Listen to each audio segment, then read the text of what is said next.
Et chaque mardi à la mi-journée dans Smart Bourse, les équipes de CPR Asset Management sont avec nous par téléphone pour évoquer les enjeux de marché. C'est Arnaud Faller qui est avec nous aujourd'hui, directeur des investissements de CPRAM. Bonjour et bienvenue Arnaud. Merci d'être avec nous. On va parler des enjeux de marché et l'inflation et l'enjeu du jour avec le chiffre américain attendu cet après-midi. Mais un mot d'abord du front sanitaire. Arnaud, effectivement, on en parle moins sur les marchés parce que le risque a certainement considérablement diminué avec l'arrivée des vaccins. On peut noter des situations sanitaires qui s'améliorent assez nettement, d'autres qui se stabilisent, mais des situations sanitaires qui restent également hors de contrôle, notamment dans certains gros pays émergents, Arnaud. Oui, donc le front sanitaire, c'est évidemment encore le déterminant pour les marchés, pour l'économie, pour la réouverture. Et effectivement, dans le monde, on s'aperçoit que le nombre de cas repart à la hausse et c'est tiré par 3 pays effectivement issus du monde émergent. Le Brésil en tête, on voit bien que le variant brésilien a un caractère de contagiosité plus grand et il tape aussi les plus jeunes. L'Inde aussi, on voit bien que la vague actuelle est très forte, et la Turquie. Alors c'est très hétérogène, parce qu'on voit malgré tout une stabilisation en Europe, et puis en revanche aux États-Unis, un nombre de cas qui est sous contrôle, à part 1 ou 2 États. Et ça dicte clairement les réouvertures des économies. On le voit bien aux États-Unis, donc le nombre de restaurants réouvre de manière régulière est plutôt bien, parce qu'en février, en gros, il y avait la moitié des restaurants qui étaient encore fermés, et actuellement, par rapport au classique, on est plutôt à moins 17%. On le voit la même chose pour le nombre de passagers dans les aéroports, ou évidemment aussi le nombre de cinémas qui réouvrent, on est au-delà de 55%. Donc c'est clé. Et tant mieux. Donc pour l'instant, ça nous incite pas aujourd'hui à modifier nos scénarios d'investissement pour les 3 prochains mois. Je les rappelle. Donc on a une normalisation graduelle qui permet évidemment au marché action de progresser. On probabilise ce scénario-là à hauteur de 60%. En revanche, il y a 2 scénarios auxquels il faut faire attention. Le premier, c'est une crainte de surchauffe. En fait, on va trop vite et ça oblige notamment la Fed à réagir. Donc là, on le probabilise à hauteur de 25%. Donc c'est un scénario évidemment qui ne serait pas favorable aux actions parce que les taux longs monteraient à 2,30, le 10 ans américain. Et puis on a un scénario adverse qui est centré encore une fois sur le front sanitaire. On voit bien que c'est pas encore totalement résolu. Donc une probabilité de 15% qui verrait une réouverture décalée qui limiterait la totalité du rebond sur l'année 2021. C'est-à-dire qu'on a en tête que les premiers mois sont évidemment pas forcément les meilleurs, mais si jamais la réouverture est retardée, la globalité de l'année 2021 en termes de croissance bénéficiaire serait entamée et ça serait compliqué.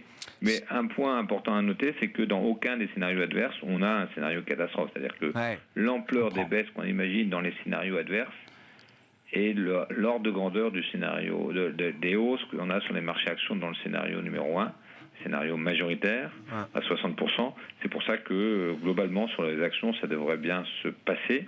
Mais encore une fois, la crainte de surchauffe, c'est un peu l'actualité, comme vous avez mentionné Grégoire, c'est effectivement, oui ou non, l'inflation devient un sujet de préoccupation. Alors, est-ce qu'on va y voir plus clair, Arnaud? Parce que c'est intéressant, vous avez maintenu ce scénario de risque de surchauffe à 25%, et on va avoir, avec l'indice des prix à la consommation aux États-Unis, peut-être des éléments qui permettront d'y voir plus clair. On a déjà eu l'indice des prix à la production aux États-Unis au mois de mars, qui a été publié vendredi, qui a été une grosse surprise par rapport aux attentes du marché. Est-ce qu'on va avoir un peu plus d'éléments pour statuer sur la durabilité du scénario d'inflation reflationniste qu'on a devant nous aujourd'hui, Arnaud? Oui, parce que le point important, vous avez raison, c'est est-ce que oui ou non, on a simplement un effet de base qui est dû, évidemment, parce que le prix de l'énergie était très bas il y a 1 an et que, évidemment, après la remontée, on a tout simplement la traduction de cet effet de base dans les prix annuels aujourd'hui. C'est pour ça que le prix à la production globale monte à 4,2% en glissement annuel. Mais si on fait attention, si on prend l'indice core, c'est-à-dire l'indice hors alimentation et énergie, lui aussi, malgré tout, monte. Donc ça veut bien dire qu'il y a des goulots d'étranglement sur certains produits amont. Et évidemment, on va voir comment ça se traduit dans le chiffre de l'inflation à la consommation, d'autant plus que les salaires aussi sont à surveiller, parce qu'on sait que le nombre de postes ouverts en vue de recrutement aux États-Unis est très, très élevé, en tout cas bien plus que les postes récession classique de 2002 ou de 2008.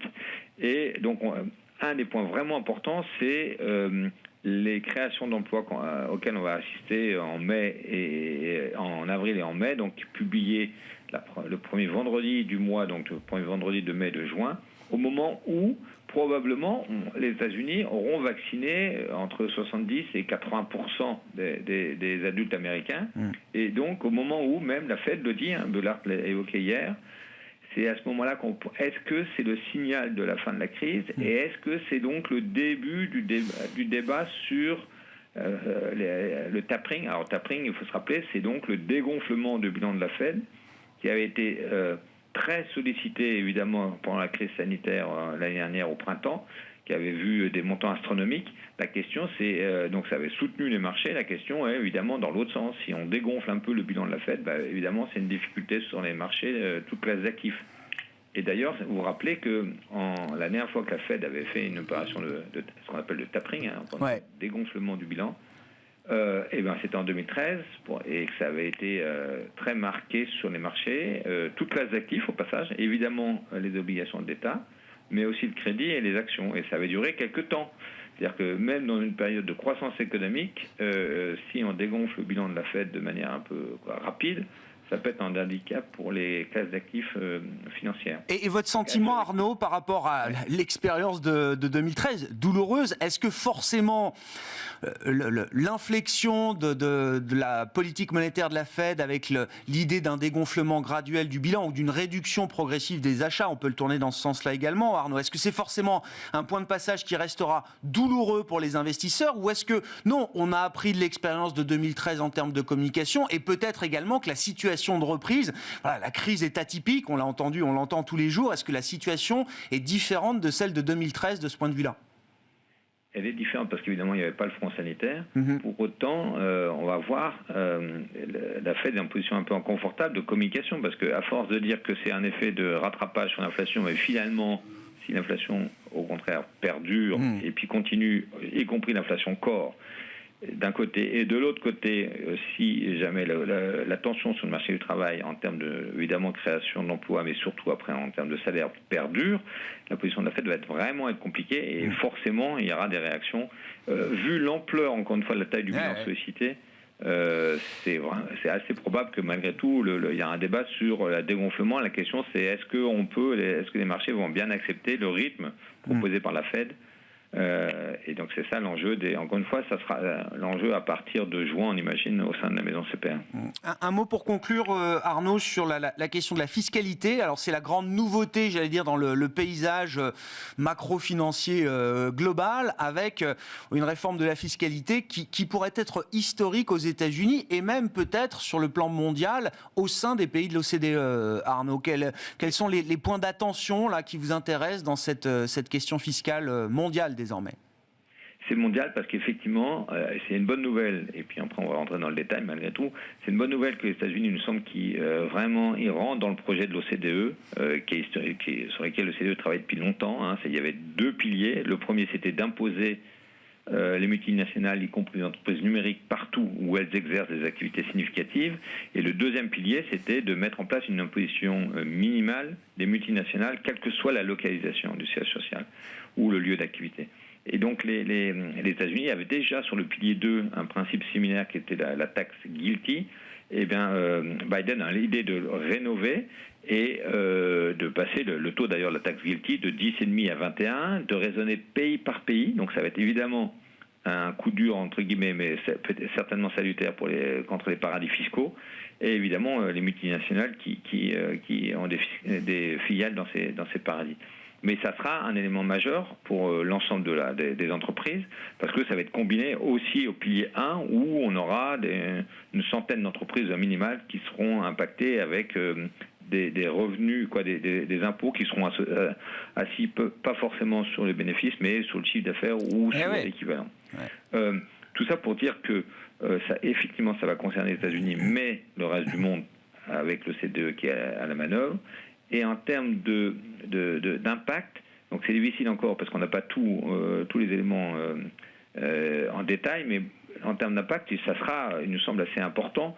D'abord, évidemment, au niveau, par exemple, l'anticipation des croissances bénéficiaires qui pourraient être handicapées à hauteur de entre 8 et 10% aux États-Unis. mais pour un cycle très long. Et surtout, il nous semble que il faudra aller bien au-delà de ces chiffres moyennes. Il faudra aller sur quels seront les grands gagnants et les grands perdants de ces réformes fiscales mondiales, mais États-Unis en particulier. Et notamment les secteurs, on sait très bien le secteur, la tech pourrait être un peu côté des perdants, mais la pharmacie aussi. En tout cas, ne pas s'arrêter uniquement aux chiffres macro en moyenne, mais aller en détail parce que les emplois pourraient être nettement plus forts pour certains secteurs ou certaines entreprises en particulier qui sont implantées partout dans le monde et notamment aussi dans les paradis fiscaux. Merci beaucoup Arnaud, merci d'avoir été avec nous. Chaque mardi à la mi-journée, les équipes de CPR Asset Management sont avec nous par téléphone dans Smart Bourse. C'était Arnaud Faller, le directeur des investissements de CPR AM.